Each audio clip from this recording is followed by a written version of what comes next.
On the buzz meter this Super Bowl Sunday, Barack Obama suiting up for a game day face-off with Bill O'Reilly. Why is the president playing ball with the network he clearly resents? A former Christie appointee claims the governor knew about the George Washington Bridge closures and isn't telling the truth. And Christie hits back at the New York Times for reporting it.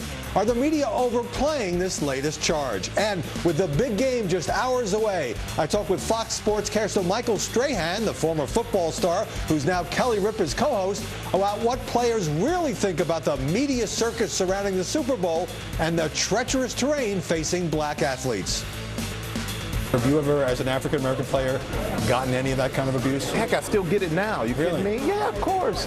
I don't think that ever goes away because I think, you know, there are a lot of ignorant people out there. The best way to put it. A lot of ignorant people who look at people for their race instead of, you know, them as a person. And Erin Andrews speaks candidly about her handling of that post-game rant by Seattle's Richard Sherman. What everyone in America wants to know is what was going through your mind when Richard Sherman was getting rather emotional on the sidelines with you. I better not mess this up. I'm Howard Kurtz, and this is Media Buzz.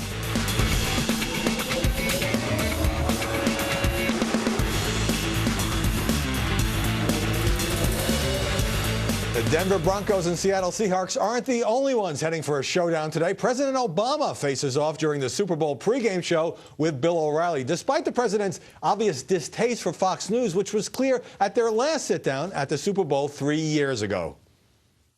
You think you're being treated fairly by Fox News now? I would say that the news guys, I think, try to do a good job, although, look, let's face it. I mean, Fox News, I think, has a point of view.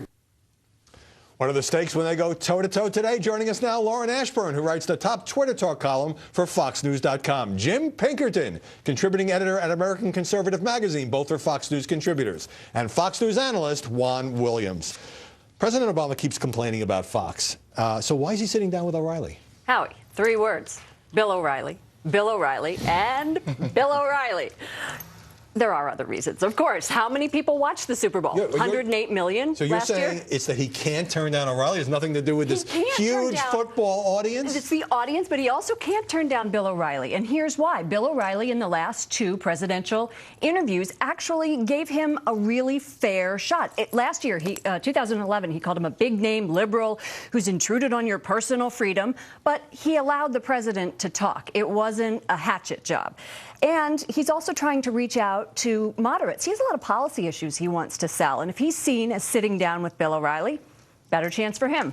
Jim, president also spoke to CNN's Jake Tapper this week, but clearly Fox gets under his skin. And so he keeps bringing it up. Why is he consorting with the likes of O'Reilly? Lauren seems to think it's because they get along so well. I didn't say that. I know. Well, he is president of all the people, and you do have to, you know, reach out and show popularity. But it was interesting. He does try and take his dig at Fox too. Part of the fun of him going on is to say, by the way, I think Fox is biased against me, which I don't think is fair. I think what the real reality is when the president says, I don't like Fox News as an institution. He really doesn't like reporters as a general species. I mean, if you listen to what Jill Abramson of the New York Times has said about his secrecy, and what Len Downey of the Washington Post, the former editor of the Washington Post, has said, or Mark Sanger is saying this is a control freak administration, his real hostility is not to Fox. I think it's to the media in general. But right. He still has to go on because, after all, he is president. Right. David Sanger of the New York Times right. is who you meant. I wonder, though, Juan, whether the president secretly enjoys the combat with O'Reilly, or at the very least thinks that this kind of interview, if it's a combative interview, can help him. No, and typically it hasn't been. I don't think Bill O'Reilly has been combative with him. I think he tries to understand him. Last time he got the president to agree to do something for wounded warriors, if you'll recall, Howie. And you also have to keep in mind, I don't think there's any question that the president doesn't like Fox. I can tell you that. And I think that Fox has been, at times, especially in our opinion journalism, very antagonistic towards the president. I mean, but the part that's interesting here is you go back a little bit ways, and you get people like Anita Dunn. When she was the communications director at the White House, the idea was to delegitimize Fox as a news outlet, that we shouldn't participate in the pools and the like, that people like, I know this personally, that I should I came under pressure. Why do I work there? Why do I legitimize Fox News? And of course, the answer is Fox News is legitimate news. We do news here, and I get to say what I want to say. And I think in the interview today, the president gets to say what he wants to say to Bill O'Reilly in a way that comes through, to Lauren's point, to a massive audience and says to them, you know what? I don't discriminate against Fox News. And so you liberals and you moderates and independents, guess what? I do business with everybody. Right. I think Fox News personalities like Sean Hannity, for example, are so strong and frankly polarizing that they overshadow sometimes. I mean, but look, Ed Henry, the White House correspondent at Fox, was elected president of the White House Correspondents Association. You don't get the kind of honor from your colleagues, most of whom are probably liberals, unless they think you're fair. These interviews also come after the State of the Union, which drew a record low, or 14-year low in the ratings, and got kind of tepid reviews, I would say, even from many liberal commentators. But since we're talking about something's going to take place, the Super Bowl being in New Jersey, I'm going to pivot now to another New Jersey story. Since a member of Chris Christie's inner circle turned on him on Friday in the George Washington Bridge scandal, his claims getting very different treatment in the media. Christie had said at his marathon news conference that he was angry at David Wildstein, the high school acquaintance he named to the agency that runs the bridge. Now, Wildstein's lawyer says in a letter that, quote, evidence exists as well tying Mr. Christie to having knowledge of the lane closures during the period when the lanes were closed, contrary to what the governor stated publicly in a 2-hour press conference. New York Times, which broke the story, the nightly newscast, MSNBC, CNN, they've been all over it. Fox News has been more restrained and a bit more skeptical. The state's leading newspaper is saying if this is true, the governor must resign. The former official who engineered the closing of the lane saying tonight the New Jersey governor knew more than he has said, and there is evidence. A potential blockbuster in the Chris Christie bridge scandal. The evidence exists tying him to having that. What does that mean? He knew? Is that what you mean? Then why don't you just say he knew? So is this story, these charges by David Wildstein, who had been a member of Christie's inner circle, is it a blockbuster for the media? No. And here's why. I think that it came out late Friday afternoon. I was on Twitter and everybody went, this is it, smoking gun, it's over for Christie, he's going to have to resign. And then all of a sudden, everybody took a step back and you started seeing, now wait a minute, let's parse the language in this letter and let's look at the motives that David Wildstein has. He was trying to get money out of the Port Authority in order to pay for his legal bills. And he also is somebody who is really trying at this point to save his own skin. He's clearly trying to get immunity, and he didn't provide any of the evidence that his lawyer says exists. At the same time, he could be very damaging to the man he worked for. Doesn't that make it a pretty important story? It could be, and although the New York Times had to amend their story originally in a correction. Look, this is the New York City media market. Let's understand that. One of the reasons why Christie got so famous in the first place is in the New York City media market, and so he rose on buzz and fame, and now he's sinking on it as well. But this is the media market there have turned a molehill into a mountain, or I should say a traffic cone into a mountain. Thank you.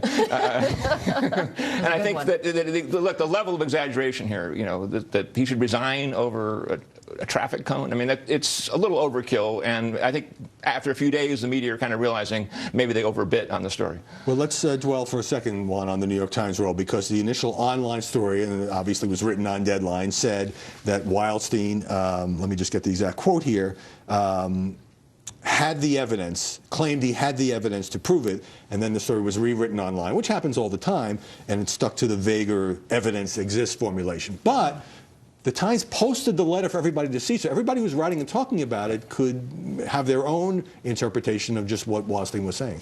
Right. So I think that's thoroughly legitimate. I think the headline was an overstatement. But to think that people now perceive the New York Times as having an adversarial relationship with Christie is interesting. Yes, they've had the reporter who's been out front in breaking these stories. But over the course of Christie's career, the New York Times, I think, has treated him pretty fairly. Christie has been the darling, in fact, of that New York media that you guys were referring to. The bigger point here is that this is now death by 1,000 cuts for Christie, and it's not stopping. This is likely to get worse. There are other people that Christie said he fired out of hand, his top political advisor, his deputy chief of staff. When they do their interviews, guess what? There's going to be more allegations, more charges that the truth is tied directly to Chris Christie, and he is hostage to whatever the truth or whatever they say. Well, he is also, he is also very much still showing his, I don't know, feisty side, right? That email that came out This was reported by Politico. Can I read from it? Yeah, oh, sure. This is an email that Christie sent that leaked and probably was intended to leak to his own friends and allies.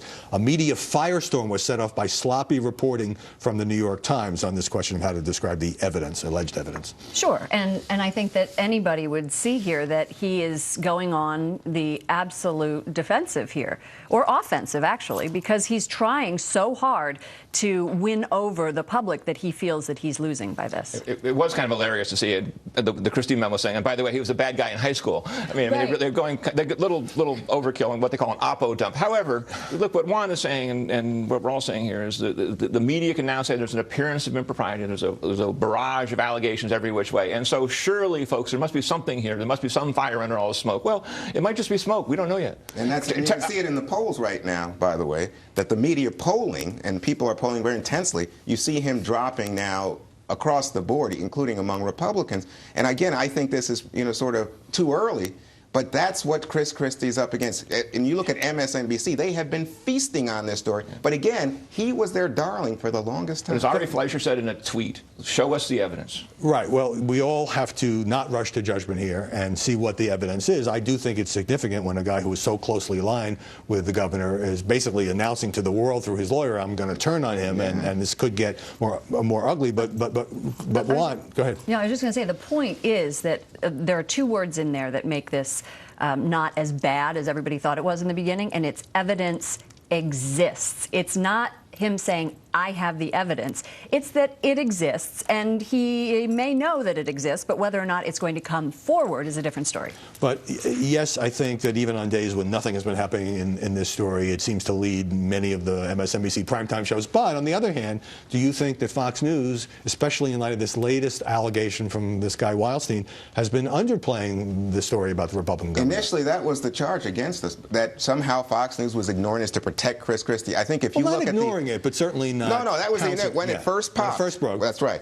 But if you look now at the body of coverage, Fox News has come onto this story in a very aggressive manner. I was on camera when we did the press conference. I don't remember. I thought I'd lived here for now. But I'm just saying this to you, that what you see is that I think it's MSNBC that's overreacting. I think if you watch their coverage, you're like, are they still on that story? What, don't they have anything else to talk about? Last thought, Jim. That press conference, I think it was January 9th. It went on for almost 2 hours. I mean, after an hour, I admit I was bored. I mean, just such a thing as being television interesting and going on and on. Christie saying the same thing over and over again. It just got dull. Well, the one consensus here, I think, is that this story is not going away anytime soon, and though it seemed like it might have been in danger of running out of gas. Remember, send us a tweet about our show during this hour at Howard Kurtz. We're going to read some of your comments at the end of the program. When we come back, Rand Paul goes there, bringing up the 2016 issue of Monica Lewinsky. And later, Fox's Michael Strahan on coping with Super Bowl craziness, and Erin Andrews on how she dealt with ranting Seattle Seahawks star Richard Sherman. I was feeling a lot of pressure because I knew I'd be crucified if I asked a stupid question.